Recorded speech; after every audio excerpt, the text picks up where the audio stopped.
लोगों से सुना नहीं बता रहा हूं मैं। कोई भी ग्रामीण राहगीर आता बूढ़ी अम्मा को कुछ देता खा लेती। एक दिन बूढ़ी अम्मा को किसी ने चने दिए। क्या दिए? चने दिए।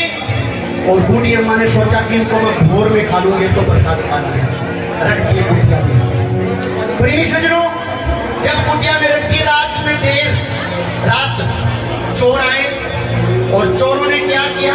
चने हर लिए, चोरी कर ली। रात को बूढ़ी अम्मा नारायण नारायण करके सो गई। भोर में उठी, चने खाई। उधर वो चोर जब चोरी करते करते चोरी की नीयत से ही, पता है एक बार कन्हैया और सुदामा की दोस्ती थी, उन्होंने कहां शिक्षा पाई? कन्हैया सुदामा कहां पढ़े थे? मोबाइल का ज्ञान सबको है, लेकिन गुरुकुल कहां था? अरे गोकुल में नहीं था, गुरु शांतिपुरी ऋषि के आश्रम में उज्जैन महाकाल में आज भी है।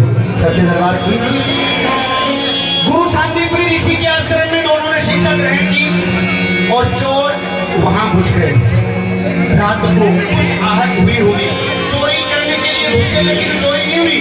भाग निकले और भागते भागते वो आश्रम में चने की पोटली गिर गई। उधर बूढ़ी अम्मा उठी, निर्धर्मा सुबह नित्य कर्म किए। अब मैं प्रसाद पालू तो चने नहीं दिखाई दिए। श्राप कि उन चनों को जो भी खाएगा वो मुझसे भी निर्धन हो जाएगा।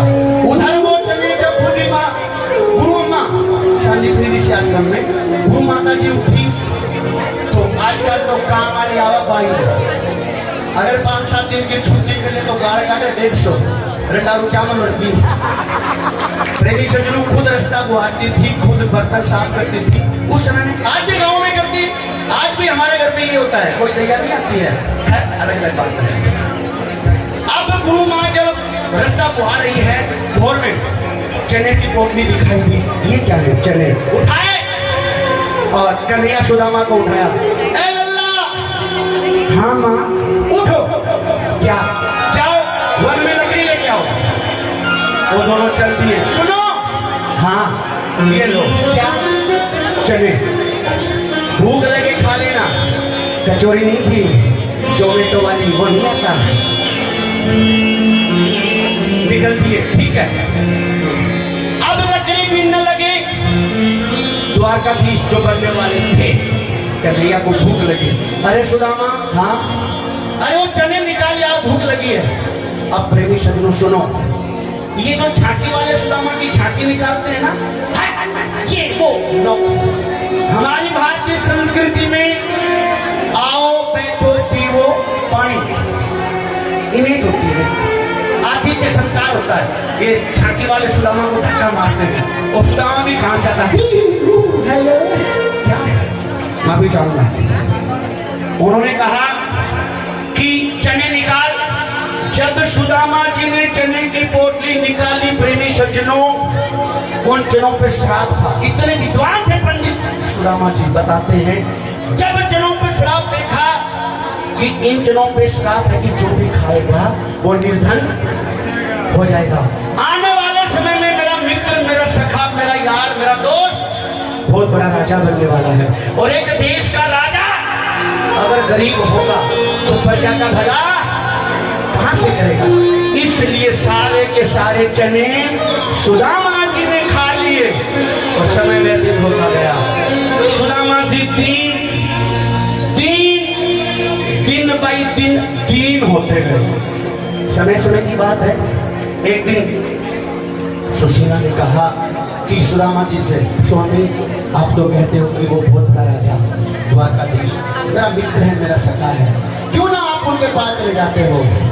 सुदामा जी ने कहा, सुशीला वसुंधरा, मैं दीन अवश्य हूं लेकिन मांगने के लिए नहीं जाऊंगा। सुशीला ने बात बन दी और कहा तुम मिलने के लिए चले जाओ। मिलने तो जा ही सकते हो, हाँ मिलने चला जाऊंगा, लेकिन अब लेकिन क्या जाओ? नहीं।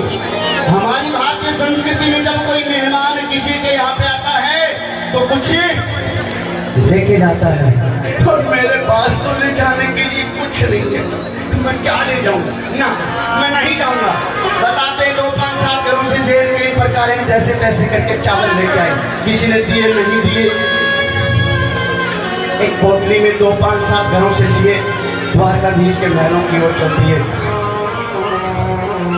अब यहाँ पे एक बात और होती है, जब सुदामा जी नंगे पांव चल रहे हैं तो देखिए कांटे निर्जीव होते हैं, लेकिन लिखने वाले के भाव में उन्होंने लिखा कि सुदामा जी जब नंगे पांव चल रहे हैं तो सुदामा जी के पांव में इतने कांटे चुभे, इतने कांटे चुभे कि ये सोच थी कि जब ये द्वारकाधीश के पास जाएगा, द्वारकाधीश करेगा अपने हाथों से निकालेगा और हमारा कल्याण।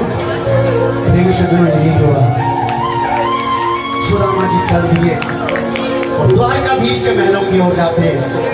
द्वारपालों से पूछते हैं, भैया ये किसका महल है? इसमें 2-3 लाइनें एडजस्ट हो रही थी, माफी चाहूंगा, आप अदरवाइज मत जाना, इस भजन में आनंद तभी आएगा। सच्चे दरबार की। और क्या कहा,